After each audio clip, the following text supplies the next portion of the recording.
तो बच्चों good morning. आज हम पढ़ेंगे संवित सीरीज हिंदी विद्या भाग थर्ड क्लास थर्ड। लेसन है आपके 11। लेसन का नाम है बीरबल की खिचड़ी। लेसन पढ़ने से पहले हम लेसन के शब्दार्थ पढ़ेंगे। हाजिर जवाबी, तुरंत उत्तर देना, ठंड, सर्दी, अशर्फिया, सोने के सिक्के, विनती, प्रार्थना, हांडी, बर्तन, न्यायप्रिय, इंसाफ पसंद, आश्चर्य, अचंभा, पुरस्कार, इनाम, चिराग, दीपक, तुरंत, शीघ्र ही।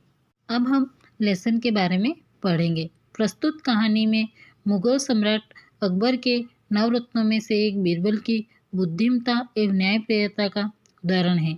अपनी प्रतिभा के प्रयोग से वह किस प्रकार एक गरीब ब्राह्मण को न्याय दिलाते हैं, पूरी कहानी पढ़िए और जानिए। मतलब ये जो कहानी हम पढ़ेंगे वो अकबर और बीरबल के बारे में है, जिसमें एक गरीब ब्राह्मण को बीरबल जो है वो न्याय दिलाता है। बीरबल बादशाह अकबर के प्रिय मंत्री थे। वे अपनी हाजिर ज़बानी से सबको खुश कर देते थे। वे बहुत दयालु और न्यायप्रिय भी थे और किसी के साथ अन्याय होता नहीं देख सकते थे। मतलब अकबर जो थे उनके एक प्रिय मंत्री थे जिनका नाम था बीरबल, और वो हर जवाब देने के लिए तैयार रहते थे और उनको जवाब देने में बहुत खुशी मिलती थी और खुशी से वह जवाब देते थे। वे बहुत ही दयालु और न्याय को पसंद करने वाले थे।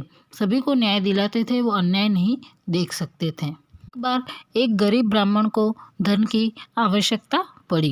वह बादशाह अकबर के पास पहुंचा और बोला, हुजूर, यदि कुछ इनाम मिले तो मैं सारी रात यमुना नदी के पानी में खड़ा रह सकता हूँ।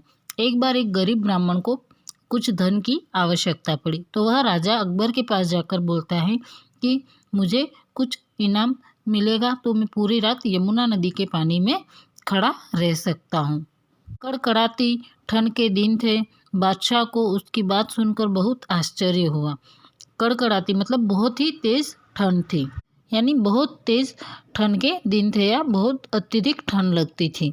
उस समय वह राजा से ऐसा कहता है तो यह बात सुनकर राजा जो था वो आश्चर्य में पड़ जाता है। उन्होंने कहा, अगर तुमने ऐसा कर दिखाया तो तुम्हें सोने की 100 अशर्फिया इनाम में दी जाएगी। उसे ऐसा कहा कि अगर तुमने इतनी ठंड में पूरी रात अगर यमुना नदी में निकाली या पूरी रात यमुना नदी में खड़े रहे तो तुम्हें 100 सोने की अशर्फिया मिलेगी, यानी 100 सोने के सिक्के मिलेंगे। ऐसा राजा ने उस ब्राह्मण से कहा। गरीब ब्राह्मण पुरस्कार के लोभ में सारी रात यमुना नदी के ठंडे पानी में खड़ा रहा और ब्राह्मण जो था वो पुरस्कार मतलब इनाम की लालच में पूरी रात ठंडे पानी में खड़ा रहा। किस नदी में? यमुना नदी में। सवेरे वह बादशाह के पास गया और हाथ जोड़कर विनती की, हुजूर मेरा इनाम दिलवाया जाए। सुबह वह राजा के पास जाता है, बादशाह के पास जाता है और कहता है कि मुझे मेरा इनाम दिलवाइए। प्रार्थना करते हुए वो राजा से ऐसा कहता है। बादशाह बहुत चकित था। बादशाह बहुत आश्चर्य में था। उसने पूछा, इतनी सर्दी है, तुम सारी रात नदी के पानी में कैसे खड़े रहे? और उसने कहा कि कितनी सर्दी, अभी इतनी सारी सर्दी में तुम पूरी रात पानी में कैसे खड़े रहे?